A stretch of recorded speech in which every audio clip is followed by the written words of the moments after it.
look at Ali's life. He's one of those individuals you don't think he's gonna make the transition. He's gonna live forever. Okay. We talk about what do you know about Ali? You know he's a boxer. Okay. What else do you know about other than him being a boxer? Okay. For one, he was the greatest. Okay. That's what he told us in 1964. That he was the greatest. In fact, he was telling us this in 1963 when he was 21 years old. And he said, I'm going to be the heavyweight champion before I'm 22. Okay. I'm going to be the heavyweight champion in 1964 and I'm not going to talk no more. His nickname was the Louisville Lip. You can see his poetry with Ali. Man, beautiful. Beautiful dances, he would say, him and Sugar Ray Robinson. So you start thinking about Muhammad Ali, heavyweight champion of the world, the people's champion. No. What are we talking about when we talk about the people's champion? Okay? We're talking about an individual that loved being around the people. He was a people person. A people person. And that was vital because you got some boxers you can't get 3 words out of them. Ali was sharp. He was a rapper, he was an original rapper. When you kind of start talking about these guys that are rappers, guys can't even talk. Do you understand what they're saying? No. Okay. Mumble rappers. Whereas Ali would let people know, he would go in Joker's locker rooms, hold up 5 fingers, you're going to fall in 5. He told Sonny Liston when he fought him, and that's who he beat to win the heavyweight championship of the world in 1964 on February 25th. You're gonna fall in 8. He got him in 7 because he wanted to go to heaven. He could have got him in 6, and he would have been in a worse fix. You keep talking jive, I'm gonna get you in 5. You run around like Mo, I'm gonna get you in 4. You keep messing with me, you're gonna fall in 3. See, that's rhyming. Y'all didn't know that. See, that's what Ali would do. He was a poet, he was a prophet, he was a member of the Nation of Islam. His close relationship with our dear brother Minister Malcolm X, that y'all fall in love with. I don't know, understand why students love Malcolm X so much. He's been dead 53 years. I'm still trying to figure this out. Okay, but you may be able to help me with this. Okay. One thing about Ali took a stand. Now, I'm going to ask you something. Don't have me calling nobody. Okay. Is there any athlete or entertainer that can take a stand like Ali did in modern day America, contemporary America? Any? Come on, talk about it. Cassidy, you know? Yeah. Colin Kaepernick. Colin Kaepernick. That's interesting because a lot of people have made that commentary. Why Colin Kaepernick? Why would he be a modern day Ali? Because he's a symbol for so many. Okay, he was a symbol, but what else? What makes him a modern day Ali? He uses his voice for things that matter. Okay, that's true, but there's something else. What makes him a modern day? You're right, you're on the path. There's one more thing that makes him a modern day Ali. Makes him a modern day Ali. Risked his career. He's what? Risked his career. He risked his career. He lost something. So when you hear these people like Bono, Jane Fonda, and all these other people talking about, well, you know, they stand up for something. Have they lost anything? He risked his career. He put his career on the line to battle something that he believed in. He was a man of principle. And Kaepernick, I believe, when he took that stand, he was 27 years old, 26, 27. Ali was 25. But he had already started protesting the Vietnam War, 24. When all these other jokers were going to England, Canada, Cuba to avoid military service. Now, nobody makes this point, but I'm going to make it. Okay? And it's on the record. I want somebody to look up, as fast as your phone is, Joe Namath. And I want you to tell me what year Joe Namath was born. I'm not being funny. Joe Namath. If you don't know how to spell the last name, it's N-A-M-A-T-H. Joe Namath. Joe Willie Namath. May 31st, 1943. Okay, now, I want you to pay attention to when Ali was born. January 17, 19 what? 42. Okay, that means that Ali is older than Joe Namath. Is that right? Yeah. Okay. He's a year and 4 or 5 months older. How come Joe Namath wasn't drafted? See? See how that works? See, everybody's focusing on Ali, rightfully so. He was the Louisville Lip. He was the heavyweight champion. Why would you draft the heavyweight champion? No, well, Ted Williams was drafted and Willie Mays was drafted and they won. But that was World War II and the Korean War. And everybody knew that the Vietnam War was one of those wars that was considered unjust.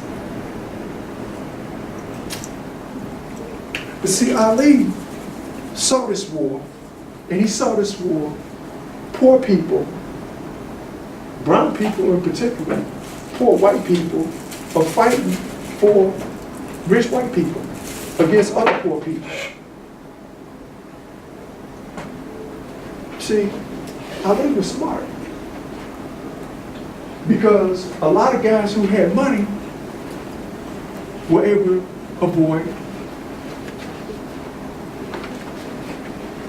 the draft or able to evade the draft.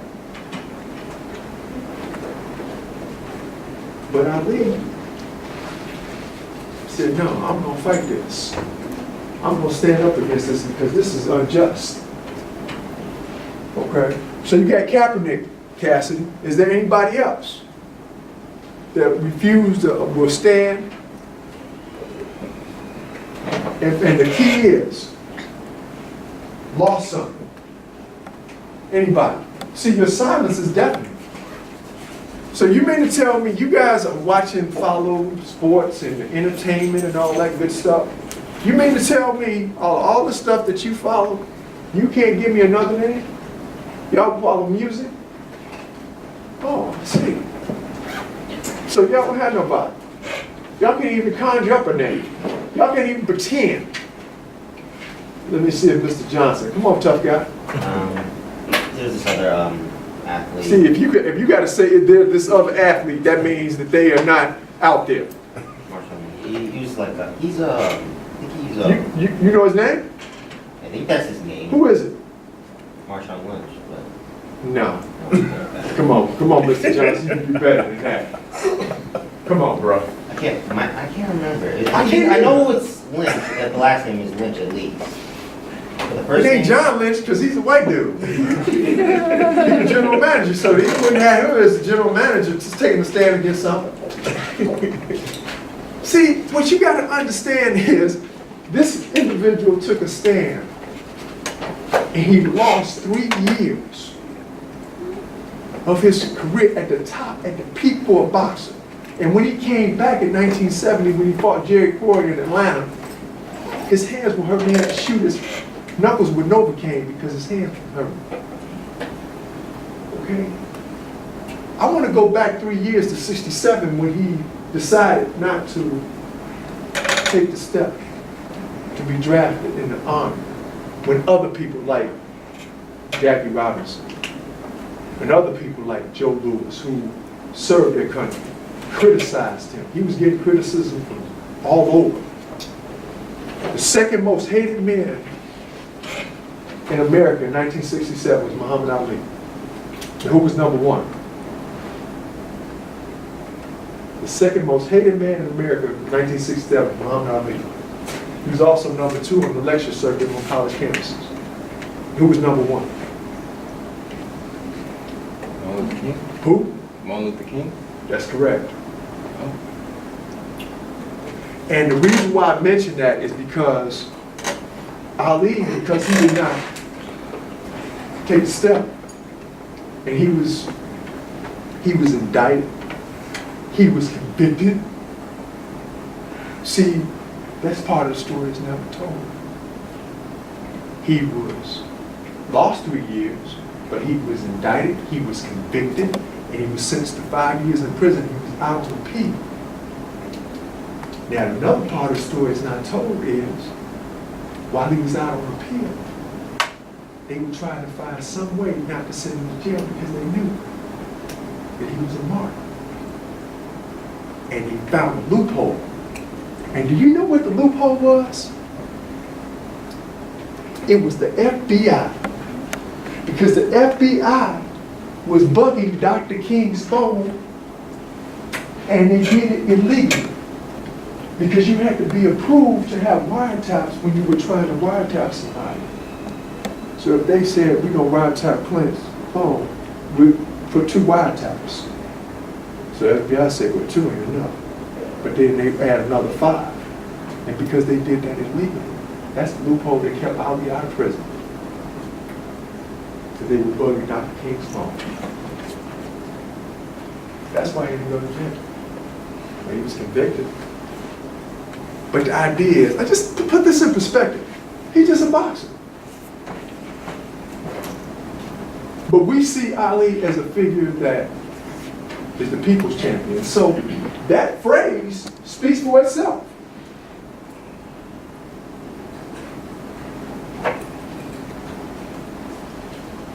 That phrase speaks for itself. And today, and the reason why I said we're going to have sweet, salt, and sugar days, because Ali had an addiction to sweets as a boxer. And most of y'all in here eat ice cream. I can't have none. It's not right. What y'all can have? Why? Ice cream! Why not right? It's not right because I can't have none. Y'all love ice cream. His favorite. Any strawberry ice cream lovers in here? Yeah. Y'all in agreement? You put your hand down. Y'all like ice cream. I love ice. Okay. You see, when he beat Sonny Liston, that's how he celebrated. Sitting in the room with Malcolm X, Sam Cooke, Rudolph Valentino Ali, which was Rahman Ali, who's still with us, and Jim Brown. See, this is somebody that's beautiful, a principled stand. And see, is there anybody else that we can mention in athletics? Malachi, you know somebody? Thought you had your hand up. Oh, Mr. Carlos. Kurt Flood. Kurt Flood. I said modern day. Oh, modern day. Okay. Modern day. The key is modern day. Because see, Kurt Flood was during that time, and he was in 67, 68. Okay. We got about an hour. And the reason, and I want to make this connection, why Ali was important, because even though people criticized him publicly, privately, they knew he was right. And when I was younger, I always wondered why people hated Howard Cosell.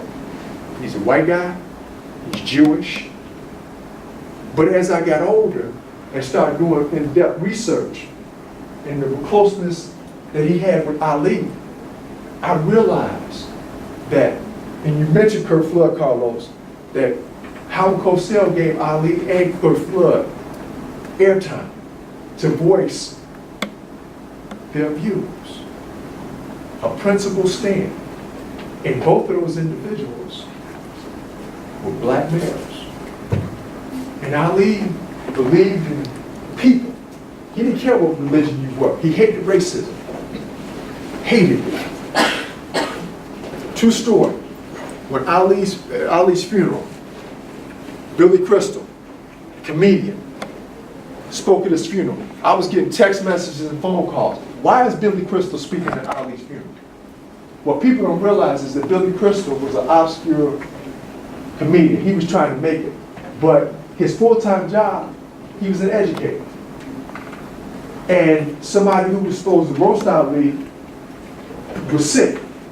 So the late Dick Shack knew this obscure comedian who was moonlighting, but his real job was teaching. He contacted Billy Crystal, and his roasting of Ali is for legends, called 15 Rounds. And they developed a friendship. Here's Ali, a Muslim, considered black in America. Here's Billy Crystal, Jewish. And they had a bond. And he basically called Billy Crystal little brother. Little brother, you want to go with me and run on this golf course? He said, no, champ, I can't go. He said, why not, little brother? He said, because they don't allow membership to Jews. Key word up here is principle. When Ali found out, when he told Ali, Ali never ran around that golf course again. Because that's his friend. And if you look at, or remember that funeral, it was all different people who spoke. Native Americans, Jews, Muslims, Mormons. Yeah, it was Mormon that spoke at Ali's funeral. You know who he is? The current guy that's sitting on the Judiciary Committee in the Senate named Orrin Hatch. See? I told you that Ali was the people's champion. I grew up in Chicago. I grew up in Hyde Park. Ali lived in Hyde Park. And to this day, I cannot figure out why I never ran into that guy. At the same time, my mother, she used to be mad at me for various reasons. You know, mothers, they get mad at you for anything. And so, as we would drive past Ali's house, she would get mad at me. I thought it was something that I did in school or something. But she was mad at him because of what happened in the split between him and Brother Minister, Malcolm X, which we'll get to. My mother called me one day, and she said, I met Ali. I damn near lost it. Really? I was shocked. I said, wait a minute, you talked to him? She said, yeah. And that really shocked me. Because the anger that she had towards Ali, because she was like y'all. She loved Malcolm X, which I'm still trying to figure this out. Okay? Him and dead 53 years, y'all still love him. I just, I don't get it. I do, but y'all want to date Malcolm. You want to date a dead man. Really? Explain that to me. Really? No. I'm going to keep it moving. We're going to do. And then Ali told you that he was pretty. He was beautiful. He was pretty. Ali would knock you out going backwards. He's a beautiful dancer. I mean, sleek body, 6'2", 6'3", slim. And you know what? You know what he gained weight in the 70s because of that ice cream that y'all like. That hooked on it. Okay. This whole thing about principle, due to a stance against the Vietnam War, he was stripped. Couldn't box for 3 years. He was a humanitarian, truly a people person. Okay, truly a people person. Was there jealousy? Sure it was. Okay, because he would let you know, I'm pretty, I'm fast. I'm the fastest thing on 2 feet, man. You pretty? Fast. Okay. Nobody can't mess with me. They say, well, that guy's pretty confident. When you can sit back here in the gladiator sport of boxing and tell somebody you're going to knock them out in the 5th round, and that joker fall in 5, hey, it's what it is. A true revolutionary, his light will never be seen again. He was unapologetic, he loved being black. He would let people know, regardless of who you were. Now, Ali's fights had names. I should have wrote them on the board, but that's okay. Anybody know about Ali's fights? What the names were? Let me tell you. The Rumble in the Jungle, 1974, October 30th. 1974. We got the Thriller in Manila, 1975 against Joe Frazier. Okay, the Fight of the Century, 1971, March 8, 1971. A lot of people who were supportive of Ali. Okay, and they will admit this to you to this day, 47 years later, that they cried when Ali went to the canvas against Joe Frazier, because they felt that we lost, because these are the people that were anti-war, and Ali was their guy. Okay, you had a lot of middle-class white students who are now in their 60s and 70s. They said Ali was our hero. So you got the Rumble in the Jungle, the Thriller in Manila, the Fight of the Century. What's my name fight? What's my name? 1967 against Ernie Terrell. The reason why that's the what's my name fight is Terrell kept calling him that other name. And he told Terrell in front of Howard Cosell, you gonna say my name? I'm gonna make sure of it. I'm gonna punish you. And that's what he did. He punished him. Another one, the Rabbit. And Ali had names for fighters. Archie Moore was was the mongoose. Sonny Liston was the bear. Joe Frazier was the gorilla. Floyd Patterson was the rabbit. There'll never be nobody like Ali. Nobody. When you can name your fighters, your fights got named. We got the Thriller in Manila, the Rumble in the Jungle, the Fight of the Century, the What's My Name fight. Is there any other fights? Any other fights? And it's interesting is that when we hear people talk about, well, this guy's this, and this, he's a great fighter. All those guys sample from Ali. They don't have the gift of gab. Floyd Mayweather, come on. Really? Who's some of them other clowns out there now? Y'all don't even know. Okay? And the ladies loved Ali. He was good looking. What's wrong with Mayweather? Oh, come on, bro. I mean, Really? We talking about Ali. Mayweather might be undefeated. He ain't Ali. He don't have the gift of gab.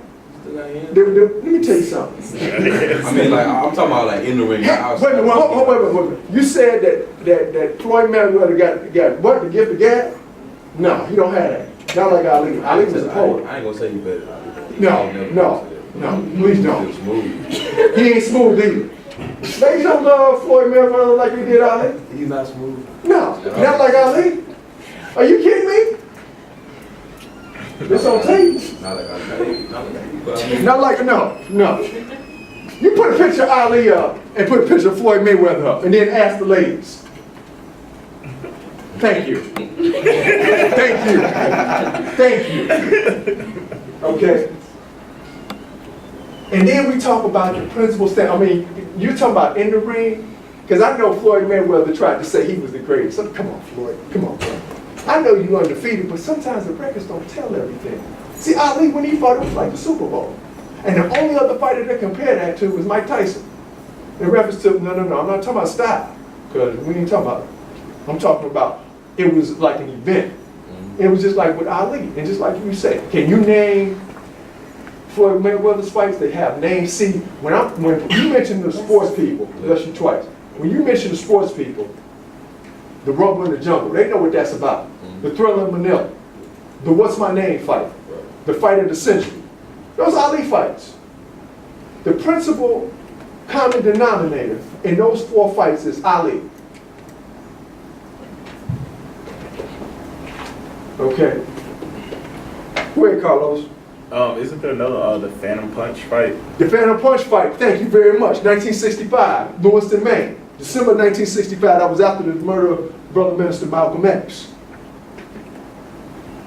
Phantom Punch fight. That was a punch. Okay, I watched that fight several times. That was a punch. Because see, Liston's head snapped. And it was one of them. That proves your point. How fast his hands are. Wait, Like I do that said. again? I didn't see it. What did he get? Oh. Okay. And see, there's certain spots people can hit you at that you're going down in the temple. Right here. Somebody hit you here, you can still come. Somebody hit you here, you drop.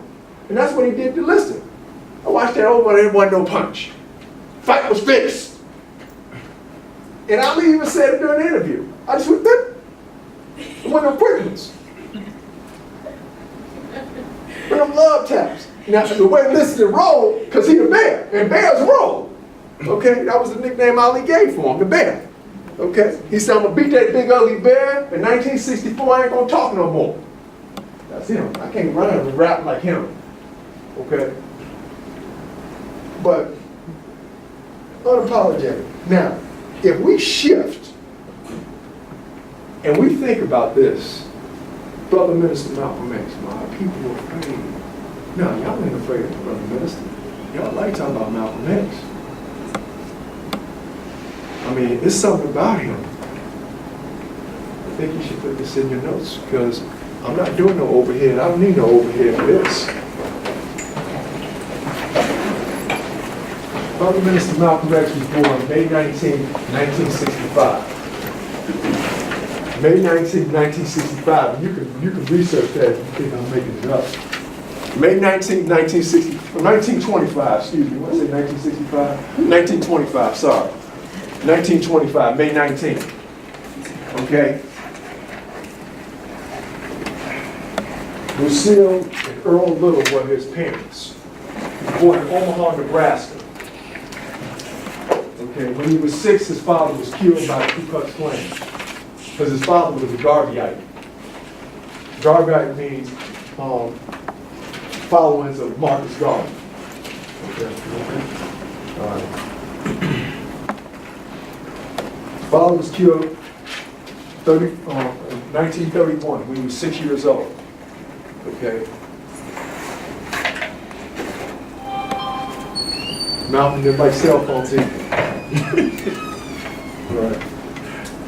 Thing about Brother Minister, and I'm doing this interchangeably about Brother Minister Malcolm, is that he wanted to be a lawyer. He wanted to be a lawyer. His teachers told him that it wasn't really good for him to be a lawyer because with Negroes, it's good for them to work with their hands, not with their minds. I'm kind of paraphrasing that. President of his class in the 8th grade. President of his class in the 8th grade. Ended up dropping out of school. Dropped out of school and he started hustling. Started selling drugs. He was doing heroin, doing cocaine. He was robbing people, along with his friend Malcolm Jarvis, which if you've seen the movie Big Name Short, he talks about that in his autobiography. Which he ended up in prison in 1946 at age 21. He was given a 10-year sentence for robbery, B&E, and they tried to bring him up on charges that he raped the 2 women that they were with, the 2 white females. But that didn't stick. He ended up getting out of prison in 1952. Okay. He ended up getting out of prison in 1952 at age 27. And when he got out of prison, he officially joined the Nation of Islam. He was already converted before he got out of prison. And what's interesting is when he wrote those letters ended up in the FBI spot. So they already had a file on him while he was still in jail, still in prison. He eventually got out of prison, and under the auspice of Elijah Muhammad basically told him, I want you to start building a nation. Start going all around the country, spreading the word of Allah. And then once he was able to build the nation, okay, build it up to where it is, where they got mosques in all these different cities all over the country. Elijah Muhammad made him the minister of Temple number 7. And what's unique about Temple number 7? Temple number 7 is in New York City. What's unique about New York City? What type of city is New York? It's an international city. You put your best and your brightest. And Brother Minister Malcolm had a charisma about him, as you can see, because you guys have a certain affection about him. Okay, he's one individual who is very charismatic. He's a good-looking man. He's tall. He has a speech. He can articulate. Explain something to a person with a PhD and explain something, that same concept, to a person that has a 3rd grade education. Both of them understand. That's how brilliant he was. Brilliant individual. As he's building a nation, what's going to take place? Think about when he got out of prison in 1952. For the next 12 years, he helped build the Nation of Islam. Well, I said next 11. But there was an incident that happened that caused him to part ways. Does anybody know what that incident is? Or you want me to tell you? But in order for me to tell you, I have to lead up to it. Does anybody know what caused him to lead the Nation of Islam? Go ahead, Mr. Johnson. I think it had something to do with like Elijah Muhammad. It has something to do with Elijah Muhammad, yes. Wasn't he like sleeping with someone? Thank you. Well, you just go right to the point. You just go right to. I'm glad you brought that up because a lot of people were saying that Brother Minister was speaking untruths about the messenger. The messenger was Elijah Muhammad. Elijah Muhammad is the one who got him back on the beaten path when he got off the beaten path and was doing a lot of drugs and all that other stuff while he was in prison. Allegedly, Elijah Muhammad had relationships with underage women. And Malcolm wasn't the first to know about it. There were other people that knew about it. He alluded to that in his autobiography. And what happened was Elijah Muhammad's children were jealous of Malcolm, except one, that was Wallace. And when Malcolm found out and heard about these different things that were happening with the messenger, he didn't want to believe it. But see, his wife, Sister Betty, knew what was going on. But see, when you are loyal to somebody, you don't want to believe that they're doing some things that are unjust. And a lot of times that because of that loyalty and it's blinded, will not allow you to see things. I mean, you see things, but you're like, no, that can't be happening. But Sister Betty knew. And the thing with Malcolm what caused the split was jealousy, along with betrayal, because he really believed in Elijah. Elijah was like a father to the members of the Nation of Islam. And they used the assassination of President Kennedy and the press conference for chickens coming home to roost. Basically used that to basically silence him and eventually caused his ousting. But the key was, Mr. Johnson, it was jealousy. Because see, when you start thinking about Muhammad Ali, you start thinking about Brother Minister, you're talking about two good-looking men. And what's interesting is that Malcolm is the one who brought Ali into the nation. Malcolm was right there when he beat Sonny Liston. He was still that other name, and then the next day, Elijah Muhammad gave him the name Muhammad Ali. And when Malcolm left the Nation of Islam in 1964, there were two people he wanted to take with him. Muhammad Ali was one. You know who the other person is? That he wanted to take with him? Take a guess. Still alive. I'll tell you, Louis Farrakhan. Wanted to take both of them. Because if you look at pictures of Malcolm, you will see Farrakhan right there. He's usually on his left shoulder. Because Malcolm was Farrakhan's teacher. He was his protege. And what's interesting, this is another nugget to the story. And I mentioned this guy who was there in Miami that night when Ali won the title against Sonny Liston, along with Malcolm, along with Sam Cooke, was Jim Brown, who's still with us. And Jim Brown told Ali he should go with Brother Minister. No. But Ali, being 24 at the time, you know, he was young. And this goes back to the whole thing with my mother. She was mad at Ali because of him going with Elijah instead of with Brother Minister. Malcolm became an Orthodox Muslim, okay, when he took the Hajj, H-A-J-J, to Mecca, okay? And when Malcolm took the Hajj, he didn't just make trips to Africa. He was meeting with heads of state. We talking about the president of Ghana. We're talking about Nkrumah.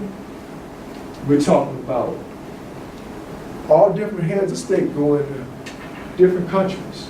He wasn't just going over there to take the Hajj, because he wanted to take the plight of black people over to Africa to try to bring the United States to the United Nations, to the World Court on his indictment and charges of how they treat black people. When you think about what was going on in the 1960s. So we're talking about an individual that was universal. Universal. And so we start talking about those connections, okay? And the people he was connected with, a lot of people in Hollywood, okay? We think about Ozzie Davis, Ruby Dee. We think about, did somebody write about Dr. Maya Angelou? Okay. Dr. Maya Angelou, her and Malcolm were like this. She worked with Malcolm X and Dr. King. In fact, when Malcolm was killed in February 1965, on the 21st of February, that Sunday, she was on her way back to the States to work with him. There were a lot of people that wanted to work with him. He created his own organization called the Organization of African American Unity, OAAU. And in that organization, and this is when we start talking about Malcolm, and a lot of things people don't realize, his reach. If we think about what occurred 20 years before, in the 1940s, we had World War II. We think about the Japanese in internment camps, right? And they were fighting for reparations in the 1960s. Malcolm was working with them. In fact, there's a woman by the name of Yuri Kochiyama. She was born May 19th, same day as Malcolm, along with our sister, our dear sister Lorraine Hansberry, who's the poet, playwright, Raisin in the Sun, that you guys probably saw the remake with Puffy Combs, but I'm talking about the original one. We're also working with Malcolm, along with some other people, James Baldwin. There were a lot of people. This man had reach, connected with a lot of people. Because now, once he had left the nation, he was away from the shackles of confinement with the Nation of Islam, because they didn't get involved in politics. There's a movie called Selma. Anybody heard of Selma? The movie? One of my students asked me, was I going to go see that movie? I said, no. The reason why is, one, I discussed it. Two, I looked at the characters in the movie. And if you ever notice in the movie, Malcolm goes to Selma to support Dr. King in the voting rights thing. And then he was killed the following week. What people don't realize is it wasn't Dr. King's people that brought him down to Selma. Didn't invite him. It was a brother who I met named Kwame Ture. And his character's not in the movie. So there's always connected. The young people love Malcolm, just like you guys do. They love the guy. And even though, and I joke with you, even though he's been gone for 53 years, we still feel his presence. Because what he was talking about in the 1960s, is that still relevant today? Okay, what was he talking about in the 1960s that's relevant today? What was he talking about in the 60s that was relevant today? Alden, do you know? I do remember you showing us that video of him saying he'd work with anyone to eradicate this, the racism and discrimination, but also to be heard by the black people instead of just putting what he called Uncle Tom out there to do whatever they said to do. And he was killed 80 days later. So he was willing to work with anybody. I don't care what color you are. And that's exactly what he was doing in 1965. I mentioned Lorraine Hansberry, how he collaborated with her. She died the 30th of January 1965. He was at her funeral. See, the great was no witness that time. And he knew he was going to eventually lose his life. He was killed at age 39. That's something that we have to understand, folks, is that why he was killed, what are the events that led up to it, okay? I mean, the man accomplished so much in a short period of time. The thing that really bothers me is when they do documentaries about the 1960s, a lot of times I won't watch them because I know there's going to be omissions. And a lot of times they omit him. You can't talk about the 1960s without talking about this individual. But see, you don't want to deal with what he was saying. You have a problem with what he's saying. That's what it is. Yes, so.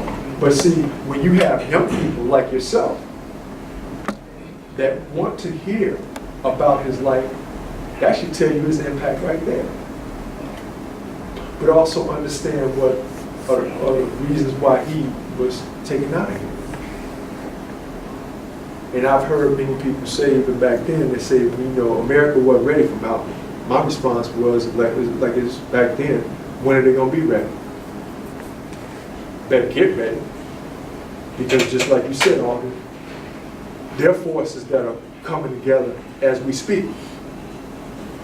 Okay? Because time will bring people together. And see, there were people who did not like him until they met him. And sometimes those people met him on the television set. And then once they met him, they realized this man is real, he's genuine. His heart is in the right place. He's about the people. He wants to make this world a better place. That's all he ever wanted. He was asking, "Am I racist?" No, I'm just Malcolm. See, people won't ask you, "Are you a racist?" That means right there, they already have a preconceived notion about you before they even sat down and talked to you. See, Terry, the difference between you and I, ethnic group, you're a woman, I'm a dude, and we catching the same hell. See how that works? And if you place things on that level, you'll understand that a lot of this stuff is just real simple. Okay? Real simple. What have you been told about Malcolm? I want to hear from you because I've been talking too much. What have you been told about Malcolm? I don't want to call on nobody. All right? What have you been told about Malcolm? You've been told, what is it? Go ahead, Taylor. Who? I said, no, I'll come back to you. I said, what have you been told? Go ahead, Mr. Johnson, since you have something to say. I'm coming to you, Taylor. That is homosexual, according to one person. That's deep. There's some tape too. Hope my mother don't see this, boy. She don't have no fear. What are you talking about? I heard that too. Yeah, but you know something? No, stop. I'm gonna go. I got it. I don't even know why I slipped up and called you. I've It's never Ted. heard that come out of your mouth. I know. 'Cause I got Ted. Okay, wait a minute. I gotta address this, Ted. Wait a minute. I remember, and that comes. It was a book written by Manny Merrill, and it's interesting. He wrote the book and then he died before the book came out. Okay, now, let's stop and think for a moment. Didn't I mention the FBI earlier? Now, the FBI is known to basically, under J. Edgar Hoover, we haven't discussed that yet, but if you were a public figure, they had information on you. And do you think, if Malcolm was a homosexual, don't you think the FBI would have put that out in the 1950s and 60s? Stop and think. Really? Don't you think that? Don't you think they would have discredited him and put that out there? They did everything in their power. Well, how come they didn't put that out there? That's what I thought. You answered my question. And so when a sister named Sonia Sanchez, she's a poet, loved Malcolm, she loved him dearly. When that book came out in 2011, there was a panel on C-SPAN. I said, this is good. When I saw Sonia Sanchez, because she was on there to challenge them authors, and she lit them a new one. They were like this the rest of the time, stumbling over words and everything. And she said exactly what I just said. Under J. Edgar Hoover, and we're going to deal with him, and the panels, okay, if they would have known that information about this man, based on what the things he was saying, and how he was trying to bring the United States to the world court for his treatment of black people, don't you think they would have lifted that stuff I said here?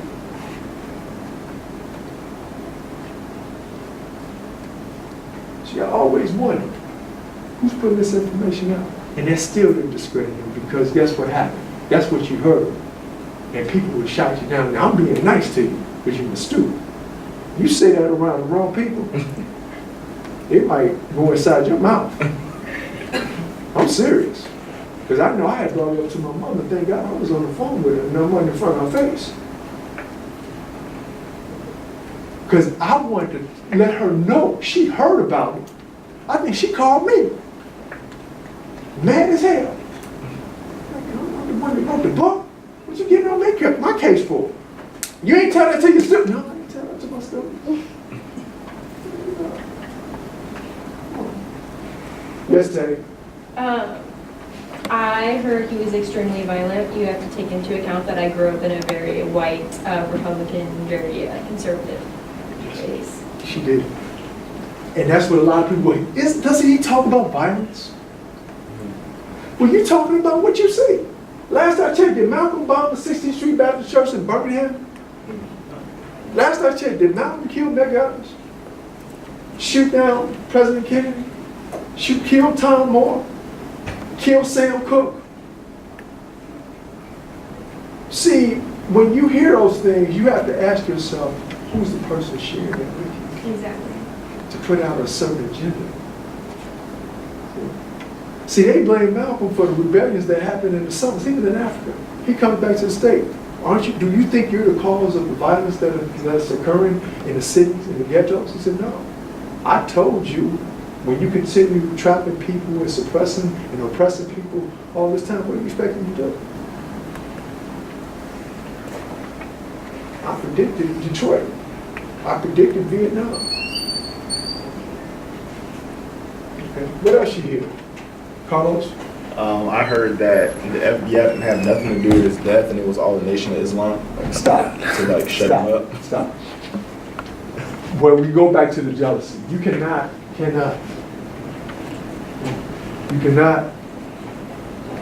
leave out the alphabets. Cannot. Okay, cannot. Because like I said, the Nation of Islam was thoroughly infiltrated. And he even said, in fact, there's a recording where the FBI comes and interviews him, and they were asking him questions. He said, why y'all asking me? You guys already know. You got your boys all throughout the Nation of Islam. You already know who was who.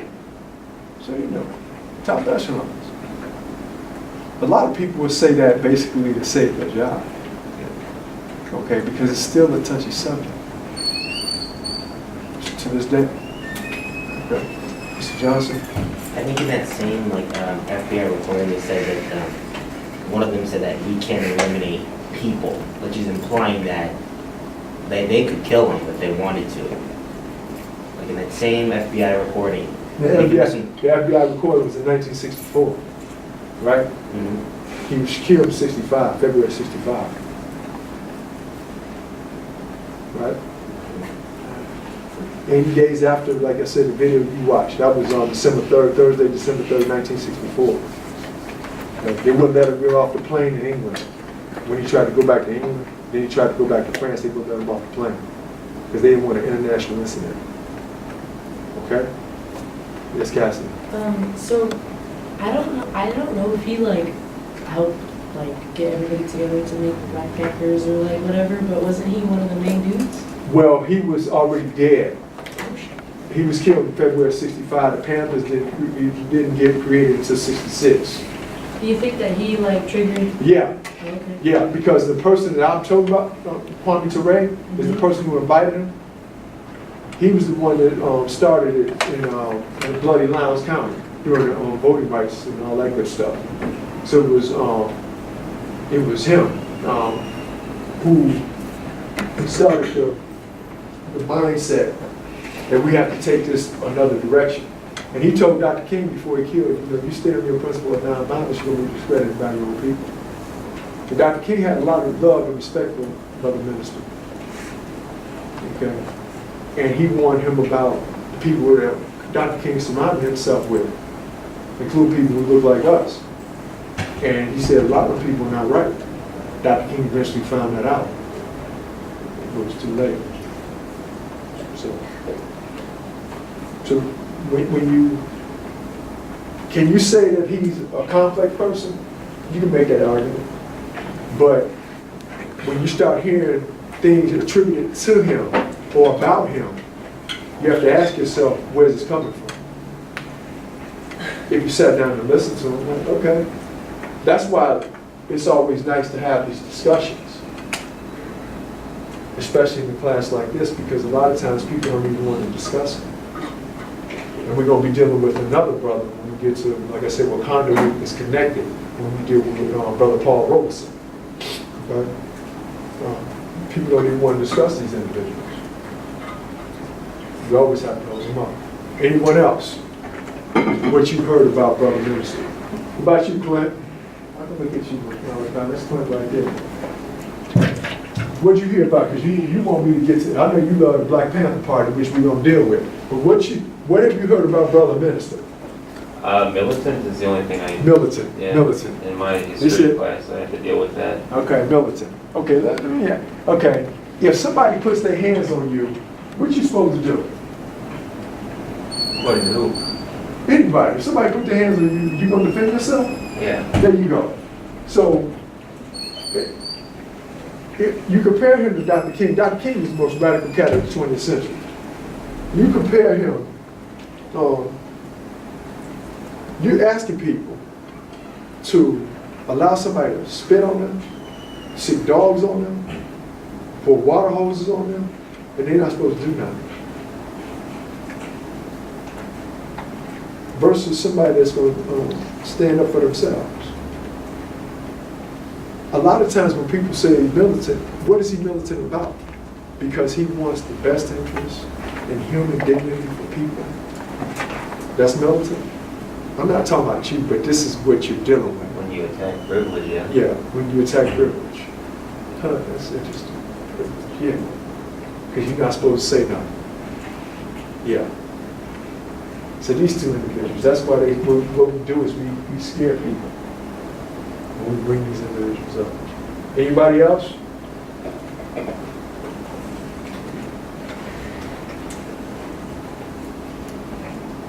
Mr. Johnson?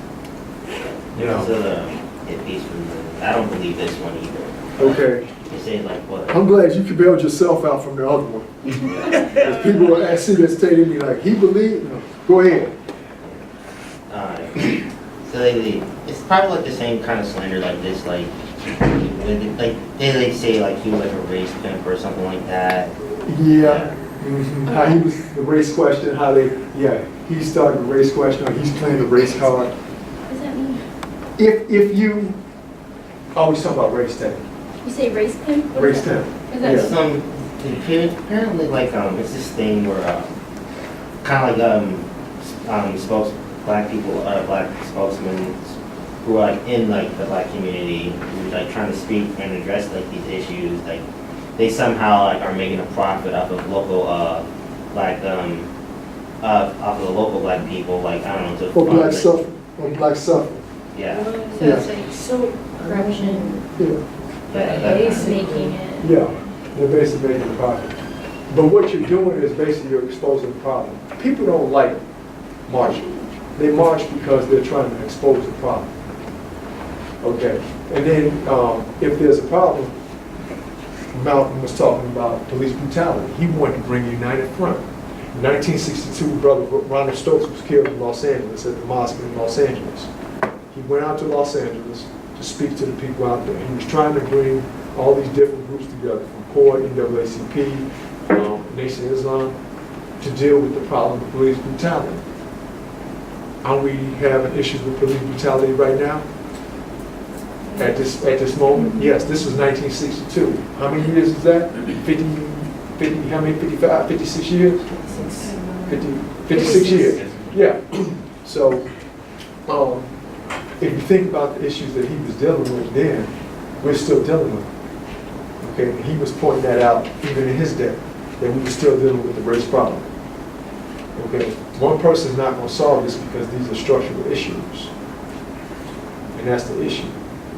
So, go ahead, Cassidy. I just have something to say.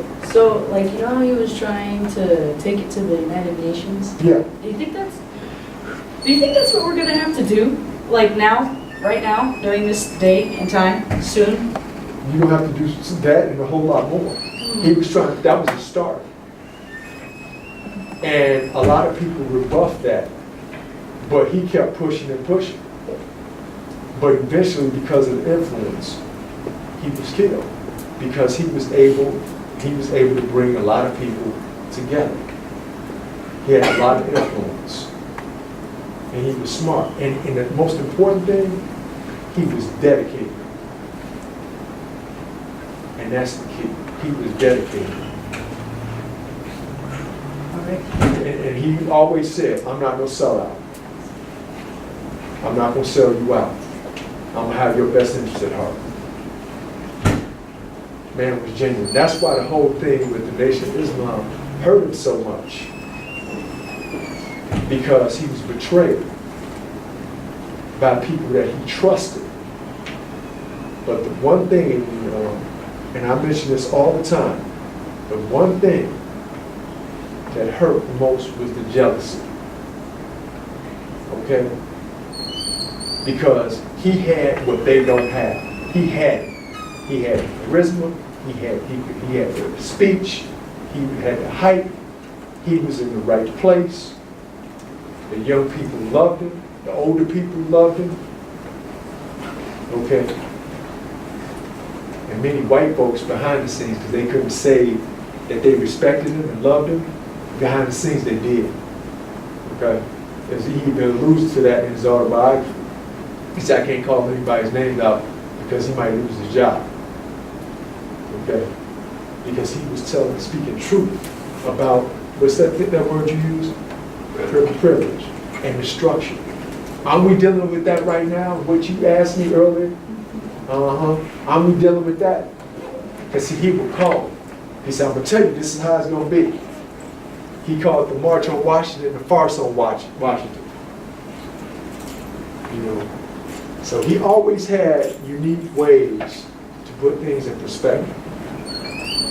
And we always say he was a genius because he didn't have to give a long speech. He could say one phrase and you knew what he was talking about. When you introduce somebody, and this is one of his favorite quotes. It was two of them I want to give you.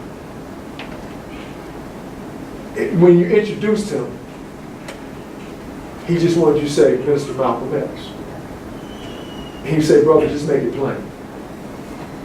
Just make it plain. I don't want you to gloss me over. Just make it plain.